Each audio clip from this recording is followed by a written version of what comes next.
누가복음 12장 54절에서 59절 제가 말씀을 봉독해 드리겠습니다. 또 무리에게 이르시되 너희가 구름이 서쪽에서 이는 것을 보면 곧 말하기를 소나기가 오리라 하나니 과연 그러하고 남풍이 부는 것을 보면 말하기를 심히 더우리라 하나니 과연 그러하니라.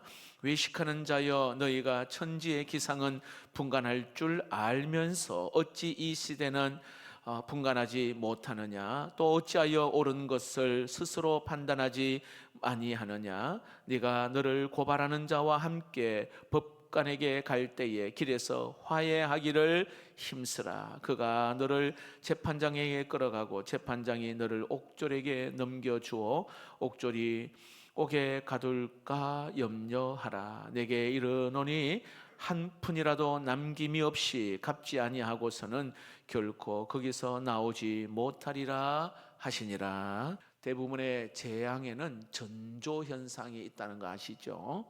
대지진이나 쓰나미 같은 그러한 일들이 일어나기 전에는 이렇게 물고기 떼나 그리고 새 떼나 뭐 이런 것들이 이동한다든지, 그리고 바다의 기온이 올라가는 그런 현상들이 있습니다. 평상시와는 다른 그러한 이상한 현상들, 이것을 전조현상이라 그렇게 이야기합니다. 자, 오늘 본문에 예수님께서 마지막 날의 전조에 대하여 비유하면서 말씀하셔요. 마지막 날에, 심판 날에 여러분 54절 55절을 이렇게 말씀하십니다. 또 무리에게 이르시되 너희가 구름이 서쪽에서 이는 것을 보면 곧 말하기를 소나기가 오리라 하나니 과연 그러하고 남풍이 부는 것을 보면 말하기를 심히 더우리라 하나니 과연 그러하니라. 예수님께서 소나기의 전조와 그리고 더위의 전조에 대해서 말씀하십니다. 여기에 소나기의 전조는요, 서쪽에서 이렇게 하늘에 구름이 일어나고, 그리고 더위의 전조는 남풍이라고 하는 그런 경고가 여기에 반드시 있다, 그렇게 말씀합니다. 여러분, 예수님께서 이 비유를 하시는 이유가 무엇일까요? 마지막 날에는 오늘 여기에 전조 현상, 다시 말하면 예고가 있고 경고가 있다라는 것을 말씀합니다. 여러분, 애굽 땅에 10가지 재앙이 일어나기 전에 모세를 통해서 예고해 주셨다는 거 아시죠? 하나님께서 아나니아 삽비라를 바로 죽이지 않습니다. 너 헌금이기 다냐? 라고 하시면서 회개할 기회를 주셨어요. 우리가 잘 알고 있듯이 아이성 앞에 이스라엘이 패배하였습니다. 그 아이성 앞에 그 아간을 바로 하나님이 죽이지 않습니다. 신할의 외투를 이렇게 훔치잖아요. 그 순간에 그가 제비가 뽑혔단 말이에요. 회개할 기회가 있었습니다. 여러분, 재앙에는 예고와 경고가 있습니다. 때와 기한은 하나님께 있기에 정확한 시간은 알지는 못하지만 마지막 때에 할 수 있는 어떤 그런 예고, 그 경고, 전조 현상을 우리에게 주신다 말씀합니다. 우리는 주님이 주시는 이 경고를 알 수가 있다. 오늘 성경은 그렇게 말해요. 모르는 게 아니라 알 수가 있다. 그 전조 현상을 직감할 수 있는 능력이 우리에게 있다는 것입니다. 특별한 예언자들에게만 주시는 게 아니라 우리 모두가 직감할 수 있어요. 그래서 주님은 안타까운 마음으로 이렇게 말씀하십니다. 56절 57절 말씀입니다. 외식하는 자여 너희가 천지의 기상은 분간할 줄 알면서 어찌하여 이 시대는 분간하지 못하느냐. 또 어찌하여 옳은 것을 스스로 판단하지 아니하느냐. 여기에 외식하는 자들이여, 이 말은요 어떤 가식적인 것을 말합니다. 숨기고 있는 것을 이야기하고 있는 것입니다. 그런데 주님은 안타까운 마음으로 어찌하여 옳은 것을 스스로 판단하지 못하느냐. 우리는 스스로 판단할 수가 있다는 거예요. 여러분, 하나님께서 우리가 스스로 판단할 수 있도록 이성과 양심과 또는 어떤 그러한 지성을 우리에게 주셨어요. 이성으로 옳고 그름을 분간할 수 있습니다. 양심에 따라서 이 불법을 때로는 이렇게 거절할 수가 있어요. 어떤 여기에 지성을 가지고 야, 이거 정말 조금만 생각하면 무엇이 유익한지를 알 수 있도록 그렇게 하셨단 말입니다. 책임은 우리에게 있습니다. 재앙에 대한 책임을 하나님께 돌릴 것이 아니라 이 시대를 분간할 수 있는 오늘 우리에게 있다는 것입니다. 여기에 가장 시급한 중요한 일은 바로 화해라고 말씀합니다. 58절에 네가 너를 고발하는 자와 함께 법관에 갈 때에 길에서 화해하기를 힘쓰라. 여러분, 오늘 본문은 뭔가 엄중하고 뭔가 무거운 느낌이 오늘 여기에 듭니다. 종말론적인 긴장감이 오늘 여기에 깔려 있습니다. 여러분, 종말이란 것은요, 역사적인 종말도 있고 우리 개인의 종말도 있습니다. 우리 개인은 여러분, 내 인생이 언제가 마지막 순간인지 여러분 누구에나 다 다가올 것이고, 그러나 그때는 아무도 모릅니다. 그러나 우리 개인의 종말은 반드시 누구에게나 다 다가온다는 것입니다. 그래서 예수님께서 나를 따르는 자, 예수를 따르는 자들은 바로 이런 준비를 해야 한다는 것을 말씀하고 있습니다. 우리가 종말이 있다는 것을 알고 여러분, 이 시대를 분별하는 데 있어서 정말 중요한 것, 가장 중요한 것은 화해하기를 힘쓰라, 이렇게 말합니다. 화해하기를 힘쓰라. 여러분, 여기서 화해라는 것은 두 단어가 합성이 되었어요. 아포라고 하는 이 단어하고 알라소라고 하는 이 단어가 합해진 거예요. 이 아포는요, 영어로 from 무엇으로부터 그리고 이 알라소는요, 변경한다, 고친다, 개선한다, 이런 뜻이 있어요. 쉽게 말하면 무엇으로부터 현재의 상황을 완전히 그냥 변화시킨다, 개선한다, 이런 뜻이 화해입니다. 이대로 갈 수 없기 때문에 뭔가 빨리 바꾸어 개선하는 것, 이것이 화해의 원어의 뜻입니다. 여러분, 화해가 필요한 상황이 언제입니까? 두 사람 간에 뭔가 지금 불쾌한 그런 상황이 발생되어졌을 때에 우정이 깨어지고 때로는 어떤 그런 두 사람과의 하모니가 깨어졌을 이때에 필요한 것이 화해 아닙니까? 화해. 그런데 성경적으로는요, 여기에 좀 더 넓은 그런 큰 의미에서 두 가지가 있는데, 하나님과의 화해, 그리고 이웃과의 화해. 근데 여러분, 하나님께서는 두 가지를 우리에게 명령하셨습니다. 그 명령하신 것과 서로 이렇게 연관되어 생각하면 돼요. 무슨 뜻이냐면 하나님을 사랑하라, 그리고 이웃을 사랑하라, 이 두 가지가 십계명 아닙니까? 그런데 여러분, 이 사랑하라, 이 관계를 깨어지게 한 것이 바로 죄입니다. 죄. 그래서 죄의 문제가 해결하기 위해서 화해가 필요하다는 것입니다. 오늘 주님은 우리에게 화해하기를 힘쓰라 말씀합니다. 자, 그렇다면 좀 더 구체적으로 여러분, 이웃과의 그 화해, 이웃은요, 가족도 돼요, 직장 동료도 되고요. 이웃과의 그 화해가 왜 중요한가 따라해 봅시다. 이웃과의 화해는 풍성한 삶을 누리게 합니다. 예수님이 이 땅에 오신 그 목적 무엇일까요? 요한복음 10장 10절 말씀에 내가 온 것은 내 양으로 생명을 얻게 하고 그다고 더 풍성히 얻게 하려 함이라, 그렇게 말씀합니다. 그러니까 예수님이 이 땅에 오신 것은요, 생명을 얻게 하고 더 풍성히 얻게 하려 함이라. 여러분, 풍성한 삶이라는 것은 이렇게 바른 관계를 전제하고 있습니다. 바른 관계.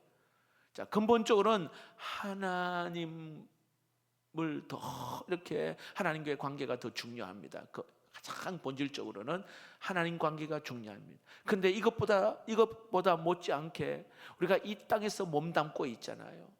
그래서 이웃과의 관계도 중요하다는 것을 말씀합니다. 내가 이웃들과 어떤 관계를 맺고 사느냐에 따라 정말 행복한 삶, 풍성한 삶을 누릴 수가 있어요. 묻겠습니다, 여러분. 여러분 한 주간 행복하셨습니까? 어떠세요, 여러분? 예. 풍성한 삶을 여러분 사셨습니까? 예수님께서 산상수훈에서 마태복음 5장 23절 24절에 예수님께서 이렇게 말씀하십니다. 그러므로 예물을 제단에 드리려다가 거기서 내 형제에게 원망 들을 만한 일이 있는 것이 생각나거든 예물을 제단 앞에 두고 먼저 가서 형제와 화목하고 그 후에 와서 예물을 드리라. 자, 그 다음 절이 뭐냐면 급히 화해하라 이렇게 나와요. 예. 급히 화해하라. 자, 여기서 여러분 예물을 제단에 드린다는 것은 예배를 의미합니다. 예배. 여러분 우리가 바른 예배를 위해서 이웃과 화해하는 것이 굉장히 시급하다라는 것을 이야기하는 거예요. 여러분 한 주간 사시면서 가족과 그리고 또 이웃들과 어떤 불편한 관계로 혹시 이 자리에 있다면 여러분 화해 없이 과연 이 예배가 내 안에 기쁨의 예배가 될까 한번 고민을 해보세요. 저도요 사람인지라 설교하기 전에 예를 들어 뭐 아내와 또 뭐 예를 들어 어떤 누군가가 뭔가 불편한 관계에 있어 굉장히 힘들어요. 굉장히 힘들어요. 이것을 화해하고 하나님 앞에 신령과 진정의 예배를 드릴 수가 있는 거거든요. 지난번에 말씀드린 것처럼 제가 이제 교육전사 처음 이렇게 시작하면서 뭔가 좀 잘해보려고 우리 청소년부 맡았을 때에 제가 한번 이렇게 말을 안 들어가지고 한번 가음 지른 적이 있어요. 그날 저녁에 집회를 인도해야 되는데 그게 얼마나 마음에 부담이 되었던지. 그래서 제가 설교하기 위해서 단에 섰는데 설교가 안 되는 거예요. 그냥 울다가 너무 하나님 앞에 죄송한 거예요. 그냥 눈물만 나는 거예요. 그러면서 우리 청소년부와 화해를 하고 그리고 말씀을 전하는 경우가 있었어요. 그 다음부터 제가 절실하게 깨달은 것은 절대로 내 감정을 절대로 드러내지 않겠다. 힘들어도 어려워도 특히 말씀 예배 드리고 말씀 앞에 설 때는 이거는 독이다 독. 이걸 철저하게 깨달았어요. 철저하게. 여러분 내 내면에 하나님과의 화평이 임해야 그 화평을 가지고 내 주변의 이웃들 가족들에게 그 주의 사랑을 나누고 증거할 수 있는 삶이 되는 거예요. 이것이 바로 풍성한 삶이라 이야기하는 겁니다. 여러분 풍성한 삶은 이웃과 가족과의 바른 관계에서 오는 긍정적인 이 경험들 이거를 말합니다. 감사, 기쁨, 희망, 격려, 위로, 평화, 축복 그리고 무엇보다도 사랑 이런 덕목이 넘쳐나는 삶 이게 바로 풍성한 삶입니다. 사도 바울은 빌립보서 4장 8절에 빌립보 교회를 향하여 이런 편지를 썼습니다.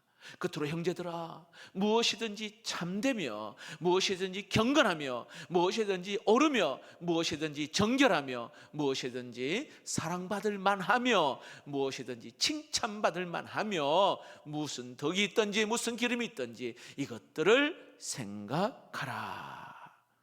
한마디로 여러분 이웃과의 화해 없이는 어떤 풍성한 삶을 기대할 수가 없다는 것입니다. 여러분 축복합니다. 정말 가족과 이웃과의 화해를 통해 행복한 삶, 풍성한 삶을 누릴 수 있기를 주의 이름으로 축복합니다.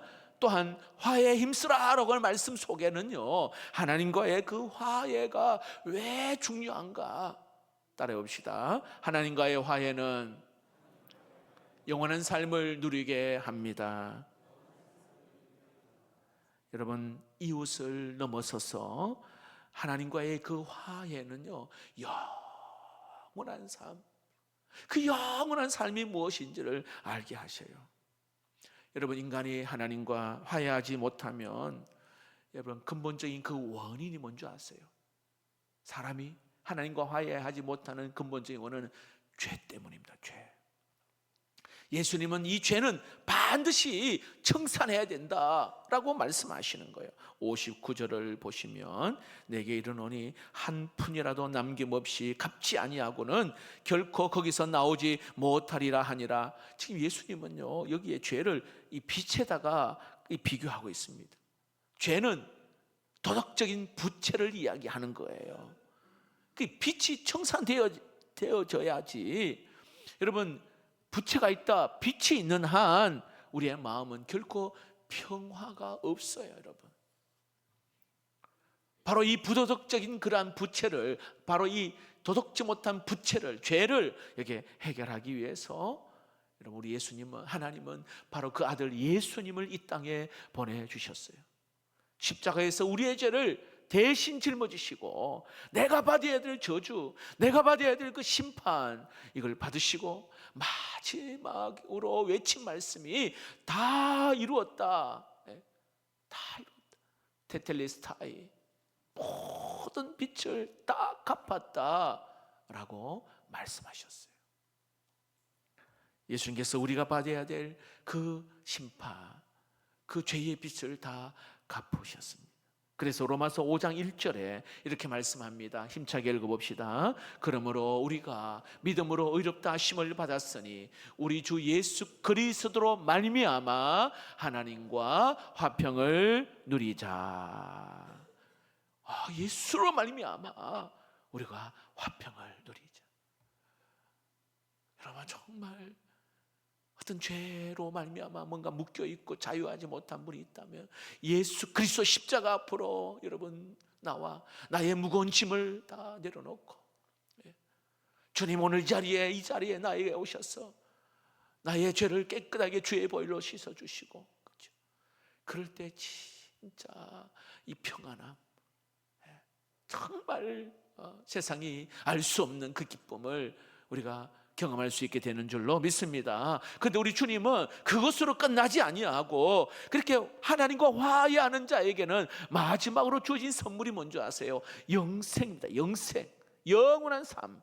로마서 5장 11절에 이렇게 말합니다. 그뿐 아니라 이렇게 말합니다. 이제 우리로 화목하게 하신 우리 주 예수 그리스도 말미암아, 보세요, 우리 노란 글자 읽어봅시다. 시작. 하나님 안에서 또한 즐거워하느니라. 이렇게 영생이란 단어는 없어요. 그런데 여러분, 하나님 안에서 즐거워한다. 영생이라 해서 무조건 오래 사는 게 말하는 게 아니라 하나님을 즐거워하면서 사는 삶, 이게 영생이에요. 할렐루야. 여러분, 이 영생 속에 우리가 들어가기 위해서는 가장 먼저 해결해야 할 것이 바로 하나님과의 화해입니다. 화해. 오늘 주님은 누구든지 나를 찾는 자, 나에게 다가오는 자, 언제든지 우리 주님은 손 내미시고 우리를 용서하시고 우리를 회복시켜 주시는 분이십니다. 복음주의 신학자 존 파이퍼 목사님은 우리가 그분으로 인하여 참으로 만족할 때 하나님은 최고로 영광을 받으신다. 우리가 그런 말 하잖아요. 하나님께 영광을 돌려야 한다, 그렇게 말하잖아요. 어떻게 해요? 자, 예수님으로 말미암아 기뻐하며, 예수님으로 말미암아 이렇게 즐거워하며 만족하며 사는 것, 이것이 하나님께 영광을 돌리는 것이다. 예수님 때문에. 여러분, 우리 인생을 가만히 보면 예수로 시작하여 예수로 모든 것이 마무리되는, 모든 것이 예수 그리스도. 예수 그리스도. 여러분, 자식들이 기뻐하면 부모가 얼마나 기쁘잖아요. 자식이 기뻐하며 부모가 기뻐요. 이게 하나님의 마음도 동일한 것입니다. 존 파이퍼 목사님은 이런 말합니다. 그리스도인들의 평생의 삶의 목적이 무엇이냐? 그것은 하나님을 갈망하고 살아야 한다. 그렇게 살아가는 그리스도인이야말로 기뻐할 수 있는 최고의 명분을 가진 사람이다. 여러분, 하나님과 화해, 그리고 영원토록 즐거워하는 그런 축복이 있기를 원합니다. 하나님과의 따라합시다. 하나님과의 화해는 영원한 삶을 누리게 합니다. 쉽게 말하면 하나님과 즐거워하는 영생을 누리게 합니다. 여러분, 그 맛을 경험해야 돼요. 교회에 나와 봉사하고 예배하는데 하나님으로 인하여 즐거워하는 걸 못 누린다? 아이고, 그것만큼 여러분 힘든 일이 어디 있겠어요. 주님 생각하며 주의 일을 하면은요 얼마나 기쁘고 즐거운지. 마지막으로, 자, 그렇다면 그 길을 따르는 우리 제자인 우리들에게 과연 무엇이 가장 중요한가요? 따라해보세요. 예수님을 따르기 위해 화해의 길을 계속 걷는 것입니다. 여러분, 예수님을 따라간다는 것은 바로 화해의 걸음을 걸어가는 거예요. 예수님의 교훈을 가만히 보면 아주 흥미로운 것은 이 교훈이요 어떤 회당에서 가르치는 것이 아니라 길에서 가르치셨어요. 58절에 보니까 길에서 화해하기를 힘쓰라. 길에서. 여러분, 우리 인생은요 어떤 길을 가는 그런 여정과 같은 것입니다. 그 가운데, 길을 가는 여정 가운데 예수님을 만났습니다. 진짜 길이 되신 예수님을 만났습니다. 내가 길이요 진리요 생명이라 말씀하십니다. 그리고는 그 주님이요 나를 따라오라 그렇게 말씀하셨잖아요. 주님을 따라가면서 해야 할 많은 일들 가운데에 정말로 중요한 것은 오늘 여기에 화해하는 삶을 계속 살아가는 것입니다. 여러분, 이 화해는요 한 번만 화해로 끝나는 것이 아니에요. 우리가 걷는 그 길에서 날마다 순종해야 하는 훈련입니다. 화해는 날마다. 어제 화해했으면 오늘 또 하고 또 내일 또 해야 되고요. 화해는 마치 여러분 일용할 양식을 우리가 이렇게 먹듯이 날마다 구하잖아요. 주기도문에 누가복음 11장 그 주기도문에 우리에게 일용할 양식을 주옵시고, 여러분 그 다음에 나온 게 뭔지 아세요? 우리 죄를 사하여 주옵시고. 화해도 용서도 날마다 실천해야 한다는 것을 말씀해 주고 있습니다. 일용할 양식을 먹듯이 일용할 용서를 구하라고 말씀하는 거예요. 이런 관계 속에서 상처를 주고받는 그 일은 정말 피할 수 없는 일일 것입니다. 따라서 일용할 양식이 필요하듯이 일용할 그러한 용서, 일용할 그런 화해, 이게 필요한 것입니다. 부부 사이에도 계속 상처를 주잖아요. 근데 성경은요, 그러나 해가 질 때는 더 이상 분을 품지 말라라고 말씀합니다. 화해해야죠. 그리고 또 다시 시작하는 거예요. 성도 간에 마찬가지예요. 화해하고 또 다시 시작하는 것입니다. 근데 여러분, 이 화해는요 스스로 여기에 순종의 결단으로 이루어지는 거예요. 여러분, 57절을 가만히 보면 또 어찌하여 옳은 것을 스스로 판단하지 못하느냐. 화해는요 옳은 일이에요. 옳은 일, 옳은 일이란 말이에요. 그리고 실천해야 될 일이에요. 그리고 화해는요 빠를수록 좋습니다. 빠를수록. 시간이 지나면 굉장히 힘듭니다. 빠를수록. 왠지 아세요? 나의 풍성한 삶을 누릴 수 있기 때문에. 그리고 하나님 안에서의 어떤 그런 즐거움, 영생을 누릴 수 있기 때문에. 그리고 제자로서의 우리는 살아가는 데 있어서 정말 그 화해의 삶이 무엇인지를 정말 진하게 경험할 수 있기 때문에. 마지막으로 오늘 우리 시대에 그 화해의 교훈을 정말 직접 실천한 분을 소개할까 합니다. 이분은 고인이 되었어요. 그러나 많은 사람들에게 감동을 준 사람입니다. 여러분 잘 알고 있듯이 저 남아프리카의 흑인 대통령인 넬슨 만델라 대통령, 여러분 아시죠? 이분의 그 인생을 그런 기초로 해서 영화가 나왔는데 인빅터스라고 하는 영화입니다. 여러분 이 인빅터스는 이 어떤 뜻이냐면 정복되지 않는 사람이란 뜻이에요. 정복되지 않는 사람.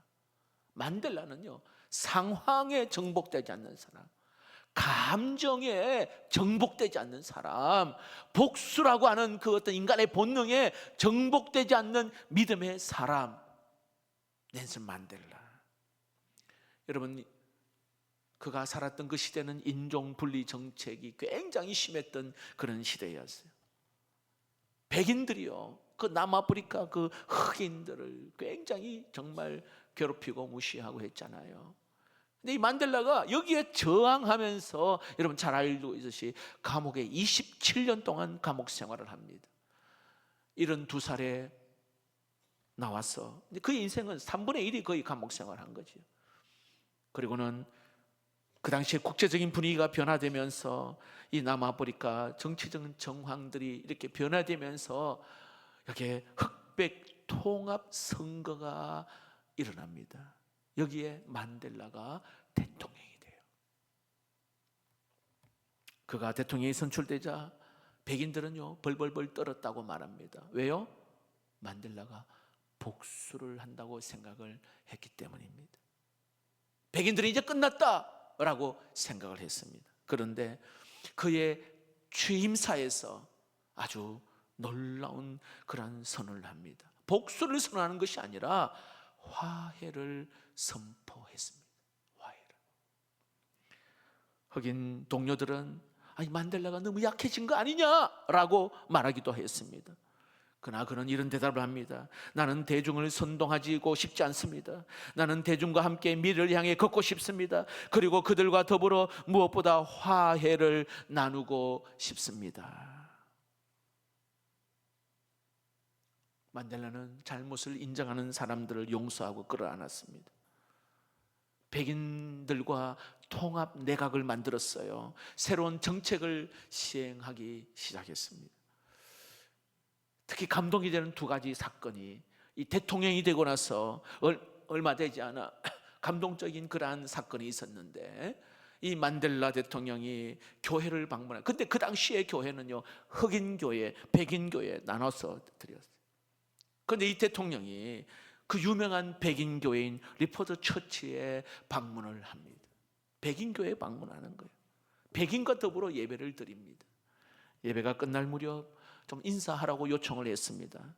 만델라는 앞에 나가서 인사하는 것도 중요하지만 이 나라를 잘 리드해 갈 수 있도록 목사님이 저를 축복해 주십시오 라고 축복 기도를 요청합니다. 그는 겸손하게 무릎을 꿇고 축복 기도를 받았습니다. 백인에게. 또 한 사건은 대통령이 되고 나서 얼마 지나지 않아 럭비 월드컵이 있었습니다. 그 당시에 럭비는 굉장히 인기 있는 스포츠였습니다. 이 남아프리카도 럭비 굉장히 잘해요. 유명한 대부분이 아니라 100% 백인이에요. 백인. 흑인은 끼지도 못했어요. 백인들이 입는 그 유니폼은 모두가 다 녹색이에요. 응원단도 다 녹색 옷을 입은 거예요. 흑인들은 이 녹색 유니폼을 저주했어요. 자기 나라가 럭비를 잘하는데도 관심도 없고 응원도 하지 않고. 근데 이 남아프리카가 뉴질랜드와 최종 결승전에 오르게 됩니다. 이게 깜짝 놀라운 일이 일어났습니다. 결승전에 시작하면서 대통령이 입장을 하는데 녹색 유니폼을 입고 들어온 거예요. 백인들이 입는 이 녹색 유니폼 대통령이 입고 함께 응원하기 시작한 거예요. 그리고 우승을 했어요. 우승의 축제가 벌어질 때에 사람들은 그 승리를 축하하는 것이 아니라 그 스타디움에 가득한 사람들에게 외친 것은 nel슨, nel슨, nel슨, 우리의 지도자 nel슨, 우리의 지도자 넬슨. 나라를 통합으로 이끄는 화해의 출발이 거기서 이루어지게 된 것입니다. 그 이후에 어떤 신문은 그가 영웅이라고 지켜 세웠습니다. 그런데 넬슨 만델라는 나는 영웅이 아니고 나는 인간이고 아직도 실수하는 인간이요, 나에게 비판이 필요하고 저를 비판해서 제가 잘못 가도록 여러분 지도해 달라고, 도와달라고 자신의 취임 연설을 자기 사무실에 걸어놓고 항상 읽으면서 임기가 끝나는 그날까지 잊지 않았다고 말합니다. 취임 연설문을 제가 한번 읽어보겠습니다. 마지막 대목입니다. 자유에 이르는 지름길은 결코 없습니다. 그 길은 결코 혼자 갈 수가 없습니다. 우리는 연합된 국민으로 국가가 화해의 길을 함께 걸어야 합니다. 새로운 국가를 만들기 위해, 새로운 세상의 탄생을 위해서 우리는 함께 걸어야 합니다. 정의가 모든 이에게 이루어지도록, 평화가 모든 이에게 베풀어지도록, 자유가 모든 사람을 다스리도록 말입니다. 그리고는 God bless 아프리카, 하나님이 아프리카를 축복해 주시기를. 여러분, 이러한 리더십이 필요하지 않겠습니까? 어떠세요, 여러분? 분열시키는 리더십이 아니라 하나 되게 하는 그 화해의 리더십이 필요하지 않습니까? 가정에서, 그 아비로서, 어미로서, 또 직장에서 예수 믿는 사람으로서, 교회에서 직분자로서 성도 간의 그런 화해를 위해 여러분 섬김의 그 리더십이 우리 공동체에 아름답게 세워지기를 주님의 이름으로 축복합니다. 말씀을 맺겠습니다. 여러분, 오늘 말씀을 가만히 한번 생각해 보십시오. 내가 이 땅을 살아가는데, 아니 사랑하기에도 부족한 시간을 이 땅을 우리가 살아가는데 화해하지 못하고 갈등하고 미워하고 반목하는 거, 이거 하나님이 기뻐하지 않습니다. 그런 이들은 세상에서는 어디에나 있습니다. 나에게도 일어날 수가 있어요. 그럴 때마다 우리는 기도해야 돼요. 하나님, 나에게 이 미움의 영을 쫓아내 주십시오. 화해의 영을 나에게 주십시오. 진정한 화해가 일어날 때에 그 주님의 그 사랑으로 내가 평화의 도구가 되기를 원합니다. 내 마음 가득한. 여러분, 정말 그 십자가 앞에 우리가 나아갈 때 나 같은 자를 하나님 사랑하시고 용서하시고 자녀 삼아 주셨기에 오늘 또 누구를 여러분 우리가 용서 못할 자가 어디 있겠습니까? 오늘 우리를 통해서 여러분 정말 화해하기를 힘쓰는 우리 모두가 되기를 주님의 이름으로 축복합니다.